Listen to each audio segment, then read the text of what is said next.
प्यारे विद्यार्थियों, स्वागत है आप सभी का आपके अपने चैनल हिंदी और ऋतुज विद्यार्थी में। जैसा कि हम सभी जानते ही हैं कि अब हमें कमर कस लेनी चाहिए ताकि हम आने वाली मुश्किलों का सामना कर सकें।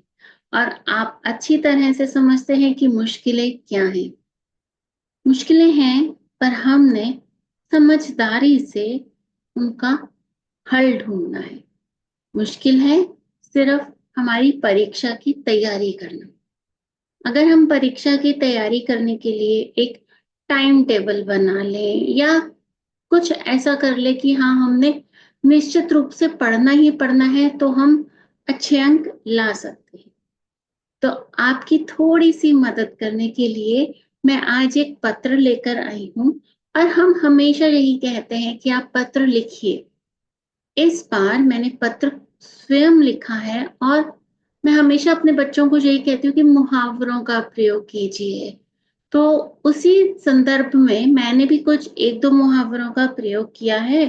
आप उन्हें समझिए और अपने लेखन में, अपने क्रिएटिव राइटिंग में उन मुहावरों का प्रयोग कीजिए जो आप पढ़ रहे हैं।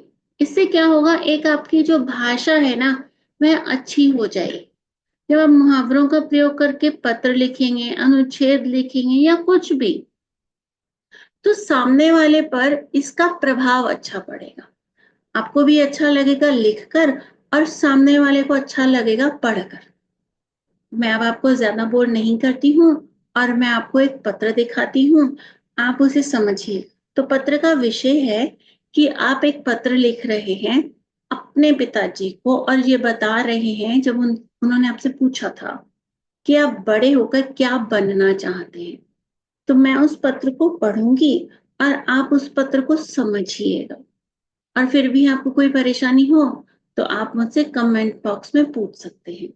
और अगर आपको किसी भी विषय पर, स्पेसिफिकली हिंदी में, ठीक है, हिंदी में किसी भी ऐसे विषय पर जिस पर आपको कठिनाई हो, आप कमेंट बॉक्स में लिखिए। मैं पूरी कोशिश करूंगी कि मैं आपकी मदद कर सकूं।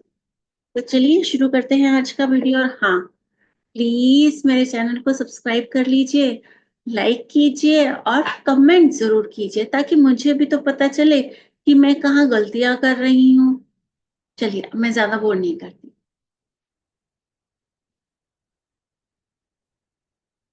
तो जैसा कि आप देख सकते हैं कि पत्र का विषय है कि अपने पिताजी को पत्र लिखकर बताइए कि आप बड़े होकर क्या बनना चाहते हैं और क्यों।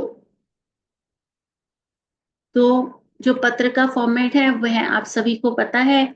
उसमें आपको अपने घर का पता लिखना है, दिनांक लिखनी है। मैंने ज्यादा मेहनत नहीं की है क्योंकि मुझे पता है मेरे बच्चे बहुत मेहनती हैं और वे कर लेंगे। तो आप अपनी अध्यापिकाओं से मार्गदर्शन लीजिए और स्वयं सोचिए कि यहाँ पर क्या आ सकता है। अगर कुछ बदलाव करना है तो आप कर सकते हैं ना। तो मैंने लिखा है परीक्षा भवन, तमिलनाडु, और फिर मैंने लिखी है दिनांक।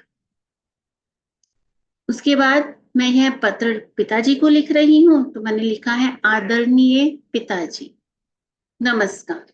इतना तो आपको पता है। कुछ बातें हैं जो आप हमेशा गड़बड़ करते हैं। परीक्षा भवन में र पर बड़ी ई की मात्रा आती है, भूलिएगा नहीं। इसी तरह से नमस्कार में और आदरणीय की वर्तनी यानी आदरणीय की स्पेलिंग ऐसे ही लिखी जाती है। कुछ बच्चे क्या करते हैं, कुछ बच्चे ना न लिख देते हैं, आदरणीय नहीं, इट्स आदरणीय। फिर नमस्कार में आधा स आता है, इसे भी मत भूलिएगा। अब आगे बढ़ते हैं। मैंने यहाँ पर भी लाइन छोड़ी हुई है और ऊपर भी लाइन छोड़ी है और नीचे भी लाइन छोड़ी। अगर मैं बार बार एक ही बात बोलूंगी कि अगर आपकी अध्यापिकाएं कुछ और कहती हैं तो आप उनकी बात ही सुनिएगा। मैं सिर्फ आपको एक रास्ता दिखा रही हूँ। उस रास्ते पर अगर कुछ गड़बड़ है या कुछ भी है तो आप अपनी अध्यापिकाओं की बात सुनिएगा। तो जहां लिखा हुआ है मैं यहाँ कुशल हूँ और आशा करती हूँ कि आप सब भी ठीक होंगे।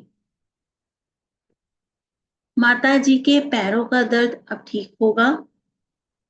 संजना दीदी की परीक्षाएं भी खत्म हो गई होंगी और आपने अपना नया चश्मा बनवा लिया होगा।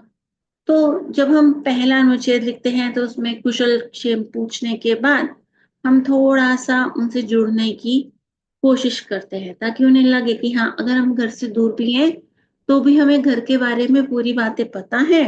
आप अपनी तरफ से कुछ भी लिख सकते हैं। अब आगे बढ़ते हैं। उसके बाद मैंने बनाया अब दूसरा अनुच्छेद, और यह अनुच्छेद जहां समाप्त हुआ तो मैंने इस लाइन को पूरे तरह से छोड़ दिया। यहां पर भी मैंने थोड़ी सी जगह छोड़ी है और फिर मैंने लिखा है, आपने पिछले पत्र में पूछा था कि मैं बड़े होकर क्या बनना चाहती हूँ। मैंने इस विषय पर बहुत सोचा और अपनी सहेलियों से चर्चा भी की। आपको तो पता ही है कि मैंने आपसे भी इस विषय पर बात की थी। मेरी प्रेरणा आप ही हैं। बचपन से मैंने आपको सफेद कोट में देखा है। लोग आपके पास आकर अपनी बीमारी भूल जाते हैं।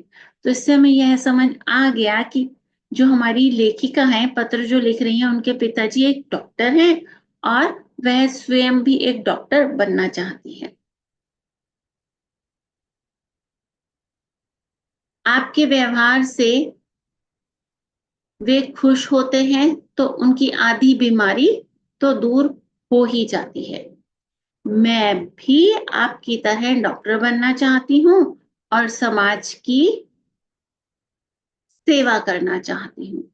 मुझे हृदय रोग विशेषज्ञ बनना है और दिलों को ठीक करना है। मुझे पता है इसके लिए मुझे जी तोड़ मेहनत करनी होगी। मुहावरा। मुझे विश्वास है कि आपके और माताजी के आशीर्वाद से संभव हो जाएगा। आप मेरा मार्गदर्शन करते रहिएगा तो मैं एक दिन अवश्य आपका और माताजी का नाम रोशन करूंगी। यहाँ पर अगर आप देखें तो मैंने सिर्फ 2 मुहावरों का प्रयोग किया है। हर वाक्य में आपको मुहावरा लगाने की जरूरत नहीं है। इस माह के अंत में मैं घर आऊंगी और हम दोनों इस विषय पर और भी बातें करेंगे। माताजी और संजना दीदी को मेरा प्रणाम दीजिएगा। शेष आपसे मिलने पर। उसके बाद आपकी पुत्री प्रगति। आप अपना नाम लिख सकते हैं या क ख ग लिख सकते हैं। तो आप क्या कर सकते हैं मेरे बच्चों, जो पहला अनुच्छेद है ना, इसे आप कॉमन रखिए। जो भी आप अपने माता पिता को कोई पत्र आता है तो आपने इसी तरह से आरंभ करना है। और जो अंत है वह भी आप कॉमन रखिए कि मेरा प्रणाम दीजिएगा और शेष आपसे मिलने पर। ठीक है। उसके बाद अपना नाम लिखना मत भूलिएगा, या क ख ग जो भी आपकी अध्यापिकाएं कहें। आशा करती हूँ कि और वीडियोस की तरह यह वीडियो भी आपको पसंद आया होगा। अगर पसंद आया ना तो वहां पर एक लाइक का बटन है, और अगर सब्सक्राइब नहीं किया है तो सब्सक्राइब कर लीजिएगा। बस आज के लिए इतना ही।